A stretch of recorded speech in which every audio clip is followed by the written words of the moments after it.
Ya, saya kerja di NASA 5 tahun, tapi aset saya sudah miliaran rupiah.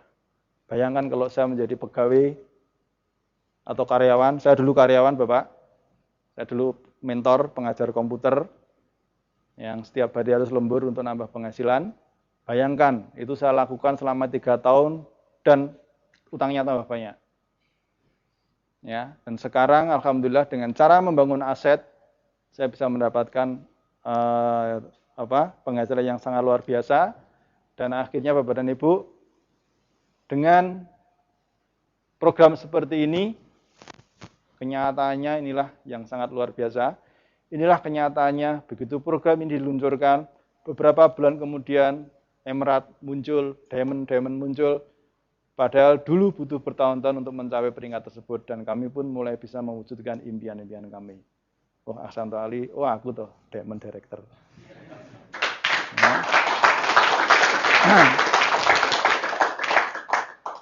Nah, gini ya Bapak dan Ibu, kita itu kan, saya dulu mikirnya simpel ya, barangnya itu udah bener. Barang kita itu pupuk. Ya, saya dulu melihatnya di sini waktu itu pupuk aja. Barang kita tuh bener, orang dipakai bagus. Ya, kita jualan 1 botol untungnya 5.000. Ya, masih dipotong bahan kempes, ya, bensin, ya, paling untungnya hanya Rp3.000. Ya. Petani yang menggunakan, apalagi petani cabai, yang petani yang menggunakan tadinya padinya 1.000 meter itu hanya 6 kuintal, jadi 7 kuintal. Ada selisih 1 kuintal. 1 kuintal itu 100 kg, kalikan 2.000 per kilonya, 200.000. Saya dapat 5.000, petaninya dapat 200.000. Nah, logikanya, kalau saya kepingin bantu banyak petani, berarti apa yang harus dilakukan? Saya harus kaya, Pak. Semakin banyak penghasilan saya, berarti semakin banyak petani yang tertolong dari produk ini. Jadi kalau di sini saya kaya, itu sebenarnya apa? Suatu keharusan. Walaupun mungkin saya tidak ingin kaya, tapi itu munafik. Saya kepingin kaya, apalagi kepingin. Dan saya harus kaya. Kenapa? Karena kaya kita di sini kaya yang mencerahkan. Lingkungan kita menjadi lebih bagus, tanah-tanah pertanian kita menjadi lebih subur, pendapatan para petani peternak juga meningkat. Ya. Teman kita banyak di mana-mana. Saya di seluruh provinsi ini kalau saya telepon mesti ada yang jemput. Enak atau punya banyak teman. Jika Anda memiliki kemauan, kedisiplinan, dan tidak berhenti mengikuti dengan aktif program KDI, tidak ada alasan bagi Anda untuk tidak berani menggambarkan impian Anda. Mungkin dulu saya kepingin sebuah mobil, kepingin rumah yang bagus. Cocak ngentol cagak Pak nih, gitu ya. Duit konti Pak nih, gitu ya. Kita ingin nyekolahkan anak sampai ke luar negeri, sampai paling bagus, gitu ya. Kita sudah berpikir tentang biaya. Akhirnya apa? Impian-impian kita disesuaikan dengan penghasilan kita. Nah, kalau sekarang kita sudah mulai tahu bahwa ada caranya, mari kita bangun impian Anda.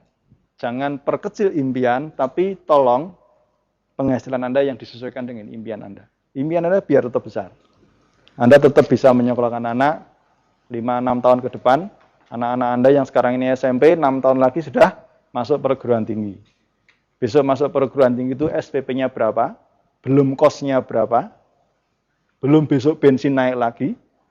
Kalau kita tidak siapkan dari sekarang, kita cuma pasrah saja. Ya. Ya, kasihan anak-anak, Pak. Ya, kalau mungkin Anda berpikir, wah Mas, biarkan saya miskin asal bahagia. Kuno, Pak, kuno itu.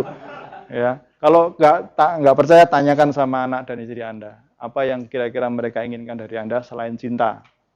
Jadi tidak ada alasan bagi Anda untuk tidak berani menggambarkan impian Anda. Bapak dan Ibu, peserta KDI, dalam program ini kita dianjurkan untuk berani memvisualisasikan impian atau target yang kita inginkan untuk Anda capai, karena Anda sudah memiliki cara untuk mewujudkannya. Nah, yang terpenting di sini apa? Target yang harus Anda gunakan, yang harus Anda gambarkan itu satu, spesifik. Harus spesifik. Spesifik itu jelas. Target Anda ikut NASA apa, Mas? Wah, saya kepingin sukses. Seperti apa? Ya pokoknya sukses. sukses pokoknya Mas. Nah, enggak kurang spesifik ya. Apa yang harus Anda jelas. Jadi Anda kepingin apa, itu jelas ya. Kemudian bisa diukur. Bisa diukur ya. Saya kepingin dapat penghasilan 10 juta. Apa ukurannya? Ada. Oh, saya harus punya 6 kaki, 6 kaki harus omsetnya sekian, itu ada terukur ya. Kemudian apa? Impian Anda ini akan membuat semangat Anda, membangkitkan semangat Anda. Ya, mungkin Anda punya sesuatu apa yang membuat Anda berkesan ya. Bisa saja misalkan Anda tempelkan, misalkan Anda punya Anda punya itu waktu Anda tawari bisnis ini, wah Anda malah dikata-katain, kamu itu enggak sekolah, malah memalas, malah ikut multi level marketing seperti ini, ngejak-ngejak orang, awas nanti kalau ngejak-ngejak anak saya. Wah, dikirain Anda itu nipu-nipu gitu kan. Mungkin Anda sakit hati, Anda tempel gambar Om Anda itu jebret di buku Anda setiap hari Anda lihat. Ya. Awas Om, saya buktikan Om, saya sukses di NASA. Ya, gitu juga bisa. Ya, yang penting membuat Anda semangat. Yang penting kan membuat Anda semangat, terserah. Ya, mungkin anak Anda tempelkan, kalau Anda punya komputer ya, gambarkan anak Anda, gambarkan istri Anda di depan komputer, silakan. Apa saja yang membuat Anda punya semangat. Kemudian harus result oriented, berpikir pada hasil akhir. Ya. Kemudian time atau ada waktunya, berani buat target, waktunya kapan. Saya pengen Mas 10 juta rupiah, kapan? Kapan ya? Ya kapan? Kalau secepatnya. Secepatnya itu tidak menunjukkan waktu yang tepat, harus diukur waktunya kapan. Tuliskan. Nah, ini PR lagi ya. Ini PR lagi ya. Kalau ada tulisan PR ini tolong dicatat.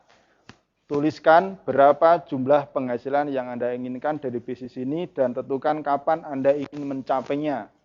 Target waktunya jelas. Ya, Anda bisa tuliskan seperti ini. Misalkan Januari tahun 2010. Penghasilan saya 10 juta rupiah per bulan. Harus bisa. Saksinya, Anda tulis nama upline Anda. Saksi yang kedua, istri atau suami Anda. Kemudian nama Anda. Ya, kemudian nanti ditandatangani oleh upline Anda sebagai saksi, ya. Dan contohnya seperti ini. Ya, seperti ini Anda bingkai, Anda buat sebagus mungkin. Ya, Anda bingkai. Kemudian Anda tempelkan entah di ruang tidur Anda atau di langit-langit, boleh pokoknya setiap hari Anda lihat. Ya, atau Anda di ruang tamu Anda pasang. Ya. Di ruang tamu Anda pasang. Kalau saya masang ruang tamu, tulisannya sudah 350 juta. Tahun 2010. Kenapa? Oh, yakin Pak, saya bisa kok. Orang dari 0 sampai 100 kok, masa dari modal 100 nggak bisa sampai 350.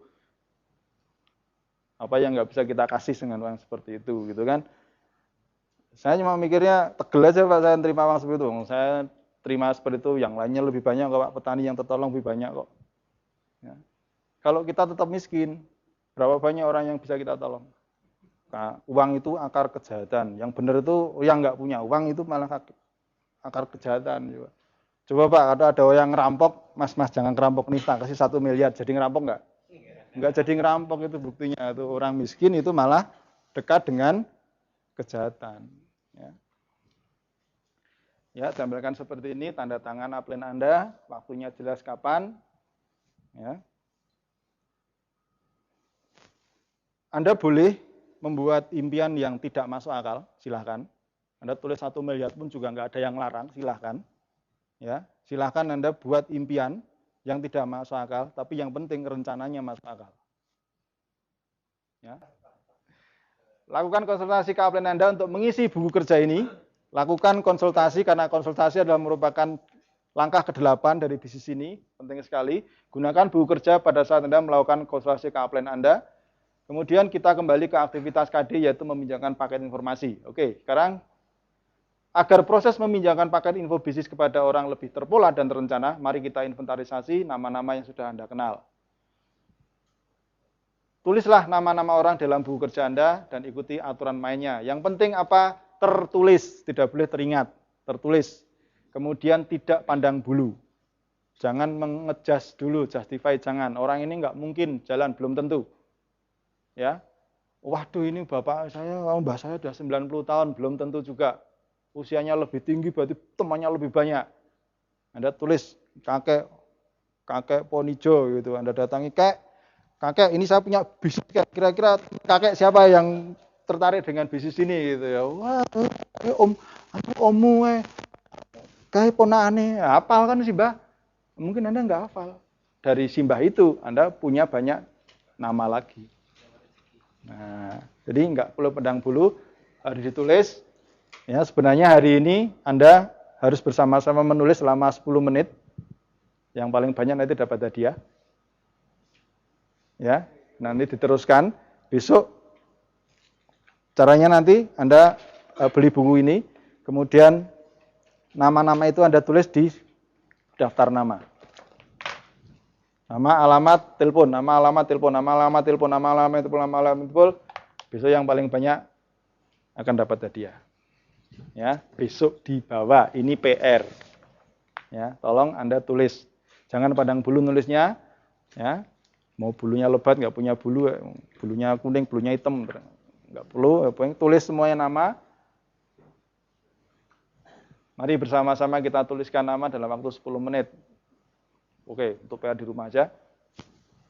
Saya yakin kalau Anda serius, ya, 30 nama, 50 nama, 10 menit bisa. Nama keluarga, ayah, ibu, kakek, nenek, paman, tante, keponakan, adik, kakak, saudaranya, paman, besan, mantu, 10 tetangga sebelah timur, barat, utara, selatan, teman kantor, pengajian, gereja, olahraga, teman sekolah, SD, SMP, SMA, kuliah, pemilik toko, warung, salon, tetangga yang profesinya guru, pegawai, kelurahan, kecamatan, teman penataran, penam pegawai, teman yang pegawai bank, teman Anda yang pegawai di Departemen Dalam Negeri, teman Anda yang pegawai di Telkom, teman Anda yang semua itu orang. Yang penting orang, ya. Anda tulis dulu. Ini tujuannya Bapak dan Ibu untuk membuat Anda punya, namanya apa ya? Punya postur yang lebih tinggi. Karena kalau Anda tidak nulis seperti ini, Anda cuma ingat aja, lalu kemudian Anda pinjamkan kepada 5 orang menolak, maka Anda berkesimpulan seluruh dunia Mas sudah saya kasih paket info semua menolak. Memang bisnis saya tidak cocok untuk saya. Tapi kalau Anda tulis sampai 200 nama, ada 5 orang menolak, emangnya gue pikirin masih ada 195 orang yang bisa Anda tawarkan proposal bisnis ini. Ya. Ingat, kalau Anda nggak ikuti permainannya, Anda pun juga tidak akan menikmati permainan ini. Ya. Saya yakin setelah 10 menit pasti Anda bisa menulis lebih dari 20, bahkan 50 nama. Dan jika Anda serius, Anda tulis hingga 200 nama, dan Anda bisa selalu menambah daftar nama Anda dengan orang-orang yang kemudian Anda kenal. Atau Anda bisa berkenalan dengan orang yang belum Anda kenal. Aktivitas menulis daftar nama bukan hanya sekali Anda lakukan, tetapi setiap hari usahakan terus. Setelah Anda tulis, pilihlah berdasarkan skala prioritas berdasarkan kriteria sebagai berikut. 1. FAS, ya, finansial ambisi supel teachable. Finansial, Anda akan lebih diuntungkan kalau Anda punya prospek yang modalnya banyak, uangnya ada, ya, fasilitasnya punya, mobil punya. Minimal sepeda motor. Kalau Anda nggak punya sepeda motor, jangan sponsori orang yang nggak punya sepeda motor. Pasukan jalan kaki, lambat, kan? Sponsori orang yang lebih tinggi modalnya daripada Anda, namanya sponsoring up. Ambisi, cari orang-orang yang, lingkari orang-orang yang punya ambisinya lebih daripada Anda. Nah, kemudian apa? S itu supel, temannya banyak. Dari daftar nama itu, siapa orang-orang yang kelihatannya ramah tamah, lingkungannya fleksibel, temannya banyak, Anda lingkari. Kemudian teachable, ini yang paling penting. Teachable itu orangnya terbuka, membuka diri, senang belajar. Ya, karena lebih enak bekerja dengan orang yang membuka diri. Tapi kalau belajar dengan orang yang menutup diri, itu ngabisin energi. Ya, karena segala sesuatu pasti dipandang negatifnya. Ya, apapun ya dipandang negatifnya. Mercy yang bagus pun negatif. Wah, polusi udara gitu kan. Ya, macam-macam polusi udara, pajaknya tinggi. Wah, ini pemborosan, ini harus diimpor. Negatif. Tapi kalau kita berpikir positif, becak pun jadi positif. Wah, AC-nya alam. Gitu. Naik becak lebih bisa melihat secara pelan-pelan pemandangan, gitu kan? Menyehatkan, tidak polusi. Itu kalau kita berpikir positif. Nah, orang-orang yang berpikir positif biasanya teachable. Gampang diajari, mudah belajar, mau dimengertikan, mau membuka diri, ya, senang diskusi, mau belajar, mau lebih lagi dalam hal ilmu pengetahuan. Nah, ini orang-orang yang Anda prioritaskan untuk Anda pinjami paket informasi. Kenapa? Karena Anda punya daftar nama 200, paket info Anda cuma 10. Kecuali kalau Anda punya 200 paket info, ada 200 daftar nama, nggak usah di scoring. Pinjemi aja semuanya, sudah nanti yang nyekoring biar ini. Ya, tapi masalahnya, ini hanya 10. Daftar nama Anda hanya sampai 200. Harus diambil skala prioritas. Buat daftar nama minimal 200 nama, buat scoring, dengarkan kaset prospecting, dengarkan kaset daftar nama. Nah, Bapak dan Ibu, agar Anda lebih bisa memahami bisnis ini, hal-hal dasar tentang bisnis network, maka minggu ini secara keseluruhan kami mengajukan Anda untuk mengerjakan PFL yang telah kami jelaskan tadi. Agar lebih jelas, kita rinci sebagai berikut. Pertama, Bapak dan Ibu, pelajari kit NASA. Jangan cuma daftar tapi nggak pernah dibuka, ya, dipelajari. Ada yang sesuatu yang tidak ngerti, tanyakan kepada sponsor Anda. Lihat VCD paket info sekali lagi sebelum Anda pinjamkan. Lihat VCD kesaksian, bacalah buku 8 langkah sukses. Dengarkan kaset membangun impian, dengarkan kaset prospecting, dengarkan kaset daftar nama, dengarkan kaset paradigma, MLM, dan banyak beberapa hal-hal, buku-bukunya Pak Ardi, serinya Pak Ardi, komitmen terpaksa, stable customer, bagaimana bekerja dengan orang yang tepat, lahap, semuanya itu ilmu untuk cari uang, ya, itu bagus sekali, yang agar pola pikir Anda betul-betul siap untuk menjadi seorang pembangun jaringan. Dan kalau Anda sudah siap menjadi pembangun jaringan, Anda akan jadi magnet dari uang tersebut. Anda goyang aja pada datang sendiri. Ya. Nah, hari ini saya kira selesai minggu pertama. Besok kita akan belajar lagi. Saya minta untuk minggu depan sudah ada orang yang cerita pengalaman selama 1 minggu. Entah dalam meminjam VCD, entah apa. Ceritakan sehingga kita bisa tahu apa yang Anda bisa dapatkan di lapangan. Dan saya yakin selama seminggu ini banyak hal yang bisa Anda lakukan. Ya, 10 paket informasi ini harus Anda miliki. Ya, 1 buku kerja, saya ingatkan lagi, isi agar Anda juga bisa lebih memahami, lebih tahu tentang pola permainan ini, dan nikmati prosesnya, enjoy aja. Ya, enjoy aja. Ya. Kalau Anda bekerja menikmati prosesnya itu seperti kalau Anda mencuci mobil, Anda bayangannya sekali cuci mobil Anda dapat Rp200.000, dapat Rp1 juta, ya. Anda akan nikmati mencucinya, bahkan kadang-kadang dibasahin semuanya gitu, sampo mobil pakai juga gitu kan. Tapi kalau Anda nyuci mobil tapi pikirannya itu cuma dikasih uang Rp100, Anda akan maki-maki, Anda akan mobil kayak gini dicuci, uang sudah tua dicuci gitu ya. Tapi kalau Anda betul-betul fokus ke hasil, Anda tahu bahwa ini akan menghasilkan, Anda akan nikmati prosesnya. Ya, mungkin setelah selesai cuci mobil, begitu ada debu sedikit, karena apa? Anda menikmati prosesnya. Oke, terima kasih, selamat belajar. Assalamualaikum warahmatullahi wabarakatuh.